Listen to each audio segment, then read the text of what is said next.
हजरत मोहम्मद जी की कैसे मृत्यु हुई, जैसे एक भक्तिहीन प्राणी की हुआ करे, उसी तरह उनकी मृत्यु इसी में आपको दिखाता हूं। कबीर साहब बताते हैं कि उनकी मृत्यु के विषय में आप परिचित हैं, कैसे हुआ। ये देखिएगा प्रश्न नंबर 311 पे।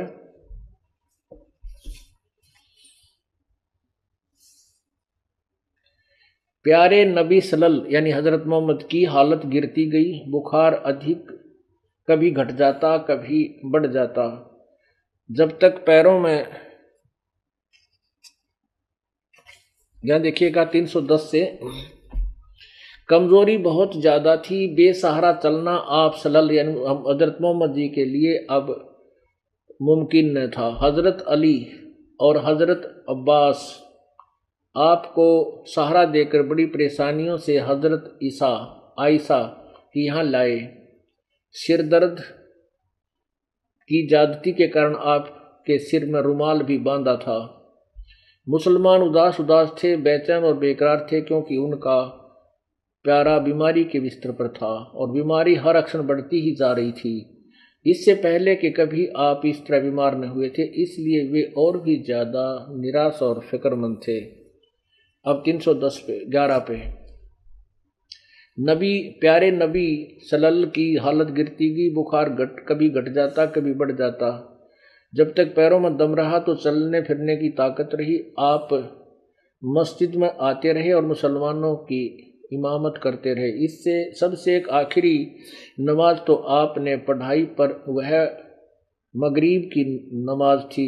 ईसा व वक्त का वक्त हुआ तो आपने पूछा नमाज हो चुकी। साथियों ने कहा बस आपका इंतजार है। आपने बर्तन में पानी भरवाया और गुस्ल किया। उठना चाहा तो बेहोश हो गए। कुछ देर के बाद होश आया तो पूछा नमाज हो चुकी।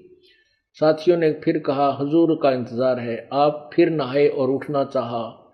इस बार भी आप बेहोश हो गए। कुछ देर में होश आया तो पूछा नमाज हो चुकी। फिर भी वही जवाब मिला कि आपका इंतजार है। आपके सिर पर पानी डाला गया। उठने का इरादा किया तो फिर बेहोश हो गए। इस प्रकार इस बार होश आया तो फरमाया कि ऐसे ऐसे करो।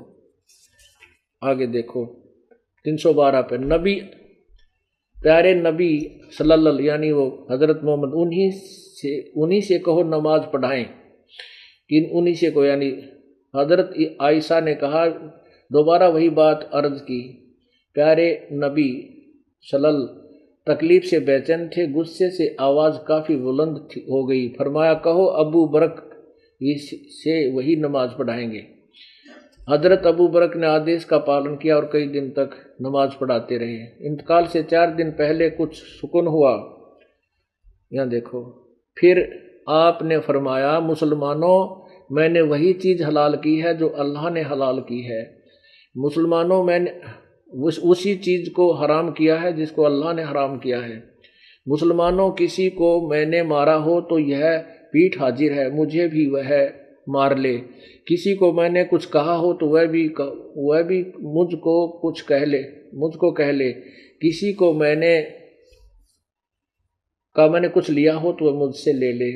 एक मुसलमान खड़ा हुआ बोला, अल्लाह के रसूल, आपके पास मेरे 3 हिरदम हैं। आपने उसको 3 हिरदम दिए। फिर फरमाया कि हे अल्लाह के रसूल की बेटी फातिमा, हे अल्लाह के रसूल की फूफी सफ़िया, अल्लाह के यहाँ से कुछ के लिए कुछ कर लो, मैं तुम्हें अल्लाह से नहीं बचा सकता। प्यारे नबी के पास बेतुमाल की 7 अशरफियाँ थी।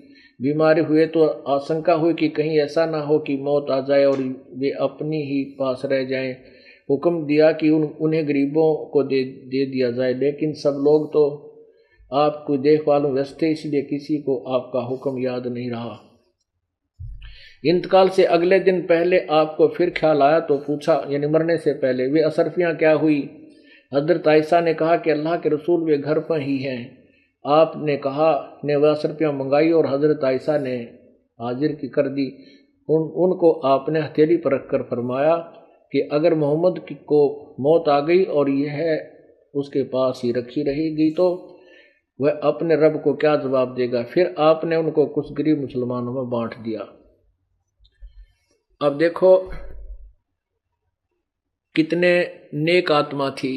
नबी मोहम्मद नमस्कार है राम रसूल कहाया, कितनी अच्छी आत्मा थी कि भाई मेरे से कोई किसी से गलती होगी हो, मैंने किसी का मार दिया हो तो मैं हाजिर हूँ, मुझे आज मार पीट लो, और मैंने किसी को कुछ ले रखा हो तो वो ले लो।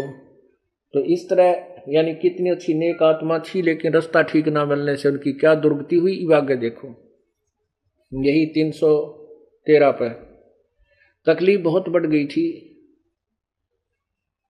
फिर आपने उनको कुछ गरीब मुसलमानों में बांट दिया। तकलीफ बहुत बढ़ गई थी, बुखार इतना तेज हुआ कि पूरा शरीर जलने लगा। चहती बेटी फातिमा रजी जो बाप की खिदमत में हाजिर होती, आप उन्हें देखकर स्नेह से खड़े हो जाते, उन्हें चूमते और अपने पास बिठा लेते। आज बला की बेचैनी थी, कमजोरी बहुत बड़ी ज़्यादा थी। हजरत फातिमा आई तो आप उठकर प्यार न कर सके। वे आई स्वयं, उन्होंने आपको चूमा और पहलू में बैठ गई। बुखार इतना तेज था कि बार बार आप बेहोश हो जाते थे, और पास ही एक बर्तन में ठंडा पानी था, आप उसमें हाथ डालते और चेहरे पर मलते। बेचैनी बहुत थी। ठीक उसी वक्त आपके होठ हिले और कानों ने ये शब्द सुने, यहूदियों और ईसाइयों पर अल्लाह की लानत हो कि वे अपने पैगंबरों की कब्रों पर सजदे करने लगे।